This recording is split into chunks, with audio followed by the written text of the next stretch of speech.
Okay, hello again, everyone. Well, it's Saturday, so you know what that means. It's time for the weekly garden update. So, you know how it goes. I'm just gonna go through here, give you kind of a what's what or what's been going on around here lately, and you'll see the kind of status that the plants are all in. So, since we're out here, we'll start with these guys. You remember these are my super chilies that my wife wants to keep in buckets. She wanted them up front, but I don't feel like there's a lot of sunlight up front. This guy is not doing a lot. So I don't know what the deal is with him. Like I said in the last video, I think that is just from not hardening off properly before I put it outside. Spearmint, still nothing. I don't think those two little things, that one, and that one, I don't think those are actually anything. I think that's just stuff growing. But you can see the basil is growing. Basil is growing. Onions are growing. So hooray. And my kabocha is getting great big. Like, it's bigger than my palm now. So hooray. Now, for those that don't know or aren't aware or whatever, we live in, you know, south central Kansas. So we've been getting a fair amount of rain this last week, like a lot. It's constant. We got like 4 or 5 inches. I don't know what that is. So everything is wet. Everything has been getting rained on. Like we had 3 days of almost constant light rain. So nothing out here got watered because it was getting watered. There was just a lot of rain going on. You can see these are more super chilies. These guys are doing all right. Got that guy. I got that guy. Remember that guy I had a little problem with. But this one's doing all right. Now I'm going to show you a problem that I've had with some of these plants, and that is, you see here, this guy.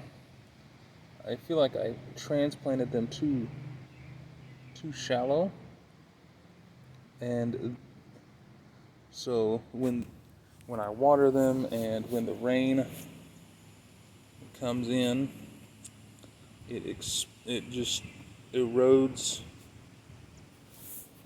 the soil around the base of the plant. And because I've got them on these rows, these raised rows, it just runs off into the valleys. And so like that one, it was just laying on top of the dirt because the root had been exposed and there was nothing holding it up. That's happened a few different places. This guy, look at that. Like, that is massive compared to, 2 weeks ago. See, here's another one. And what's more, because he fell over when the ground was wet, he kind of gets stuck in there. So we're gonna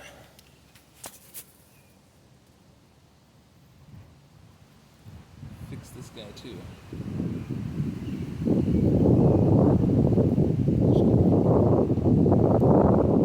Pull a whole bunch of that dirt out.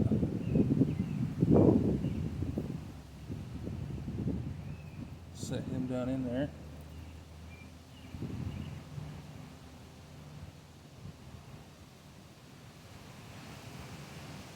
And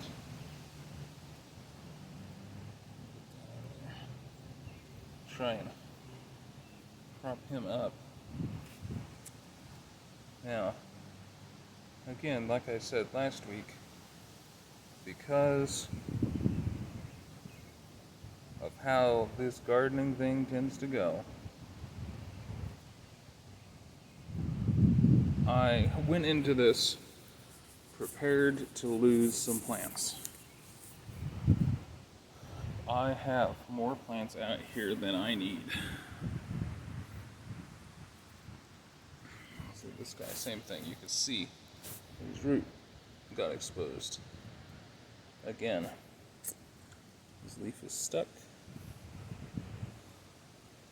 So, you want to start with an abundance of plants. Like, you want to be asking yourself, what am I going to do? Sorry, I'm ruining the camera view here. But you want to ask yourself, what am I going to do if all of these plants survive? You know, like, that needs to be a thought that you have. Like, you need to have that many plants planted. Like, this is more than what I could possibly deal with, you know. So that way, when something, see, better for now. When something catastrophic happens, like this, and you lose a bunch of your plants, you've still got other plants to pick up the slack. And, you know, if you end up losing them, then you still, I'm sorry, I'm really bad at dealing with these guys and holding the phone. But you still have enough.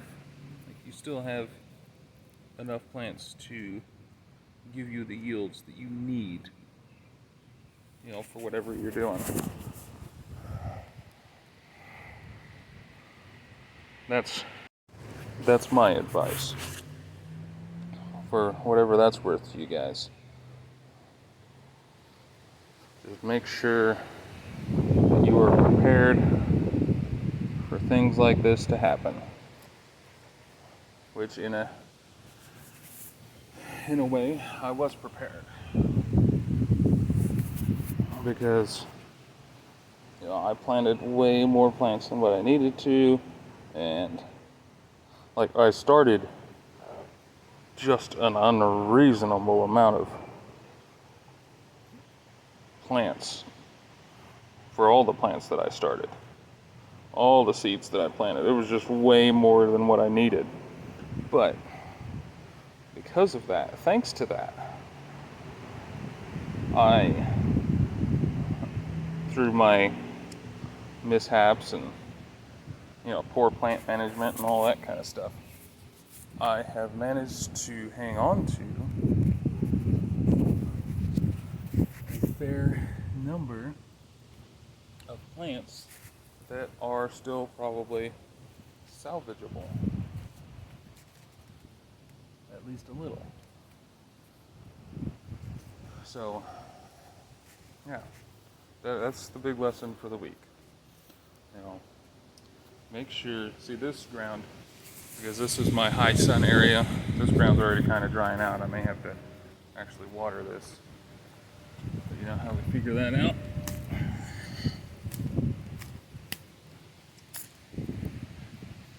If the top of the soil looks dry, break into it a little and see. I don't know how well the camera picks this up, but it's not really wet. So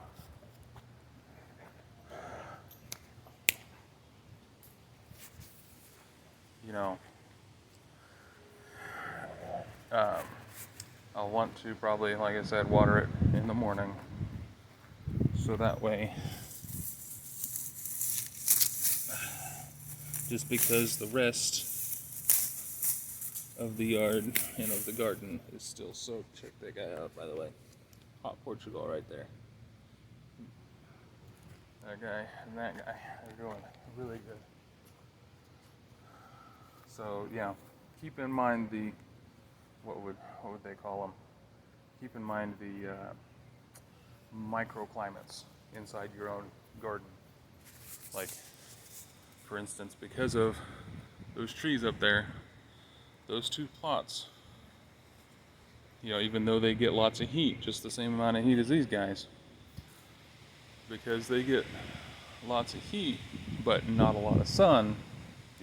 That kind of makes me think more of like a forest type situation going on where it's shade and heat.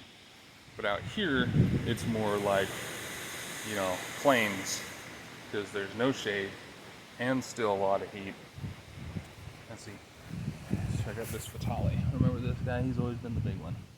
He's doing good too. He held up really well. So did that guy over there. And guys, I gotta apologize. I've been doing this long the entire time. My mistake. See, there's that guy over there too. So, and again, shameless plug, these Fatale seeds and these hot Portugals, like that guy and that guy over there. These hot Portugal seeds, those, and the advice, a lot of the advice that I'm passing on to you guys came to me from the guy at Prairie Fire Chili Company, and I am going to put a link in the description to that website, so that way you guys can see that. And I'm going to go back and put it in the older videos where I mention him, just because that's the decent thing to do, and help a fella out. Now, moving on, these, as you can see, are my chewed up cucumbers that I got. Again, I'll post a link in the comments from the Buffalo Seed, well, not the, but from Buffalo Seed Company. And they are just everywhere. I need to, over this long weekend, go through and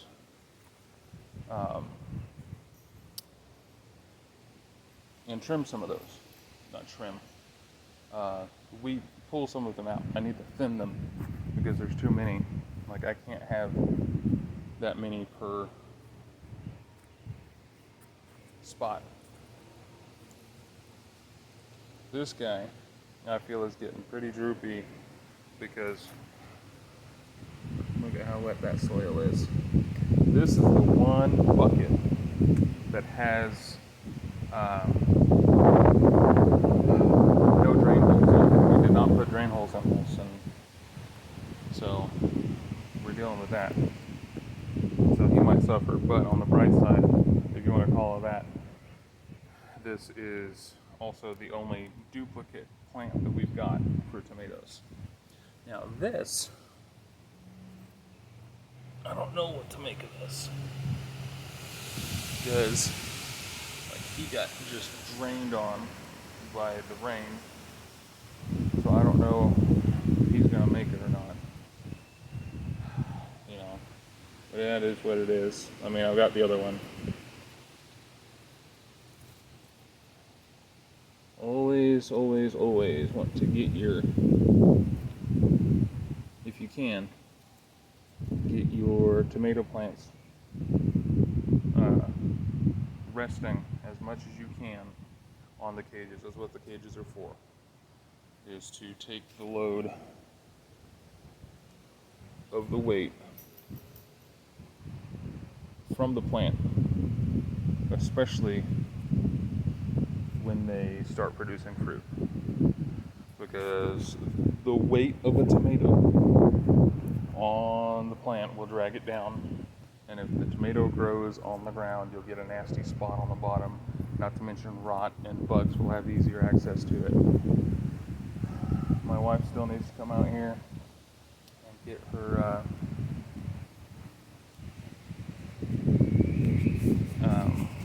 zucchini thinned out, because that's actually 2 plants. That's 2 plants, obviously. That, I think, is 2 plants. So, yeah, guys, that's what's going on here. Too much rain. And, yeah. Oh, one thing I wanted to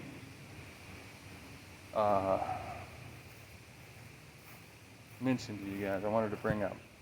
So, my cold, quote-unquote, compost bucket I've got here.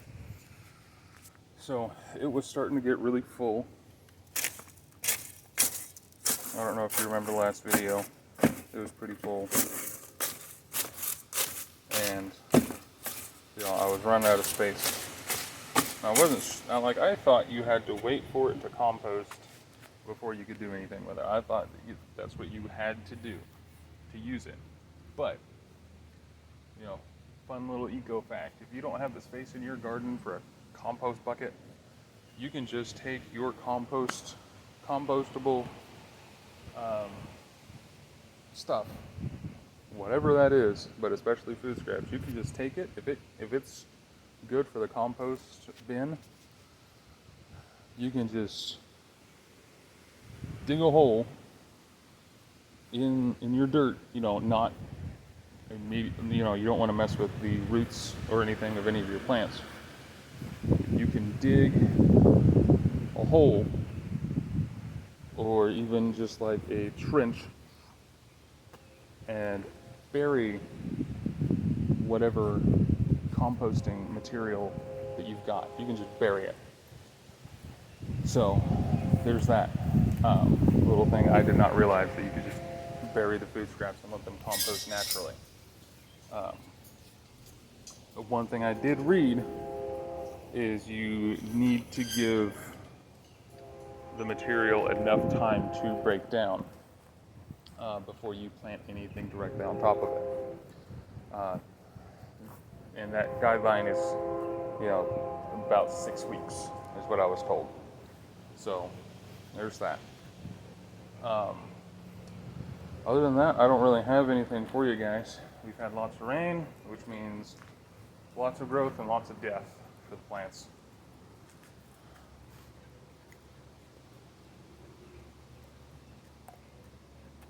God only knows what she just ate. Anyway, the only other thing really, say hi Lucy, is this thing. I'm not a huge fan of it. But it keeps the hose back here and not just sitting out here where it normally sits. So it serves its purpose. It's just a chore because you have to drain your hose before you can reel it back in, because the weight of the water can damage the internals. So anyway, that's all I've got, guys. And there will be a Bible study video coming up. I just got done with it today. I just wanted to get this out here first. So I will talk to you guys later, and remember, as always, like, comment, subscribe, and have a good one, everybody. Spock says, God bless you.